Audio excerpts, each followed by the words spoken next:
দাঁড়িয়ে আছো কেন? এই তুই চুপ কর। আমাদের মিশন সাকসেসফুল। মাম্মা, এটাই তোমাকে একদম প্রিন্সেসের মতো লাগছে। ওয়াও, খুব সুন্দর। এদিকে আমি একা রান্না করছি আর ওরা মজা করছে সবাই মিলে। কিছু একটা মিসিং মনে হচ্ছে। চিন্টু, এদিকে আয়। ডায়মন্ডের পার্ল নেকপিসটা নিয়ে আয় তো। কি বলেছে? মাম্মা, এটা পরো, সুন্দর লাগবে। এই তো সুযোগ। মাম্মা ঘুমিয়ে আছে, এটাই পারফেক্ট টাইম। মাম্মা, মাম্মা, ইঁদুর! মাম্মা, বাঁচাও! ইঁদুর! হ্যাঁ, কোথায় ইঁদুর? মাম্মা, বাঁচাও! আরে কোথায় ইঁদুর? কোথায় ইঁদুর বল? এই যে খাটের নিচে রয়েছে। আউ! এটা আমাদের রুম, আপনি কেন এসেছেন? মাম্মি, তোমার পেছনে ইঁদুর। আউ! চলো বাচ্চারা, ঘুমাও।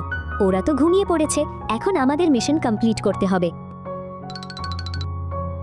চলো এখান থেকে। আরে, উনি এখানে এলেন কিভাবে? বাচ্চারা কোথায়? তুমি কি দেখার চেষ্টা করছিলে? মানে আমি তো বাচ্চাদের খুঁজছিলাম। দেখেন, কে কার জায়গায় চলে এসেছে। এপাশে এত বালিশ কেন? চিকুর বাচ্চা, কি করছিস তুই?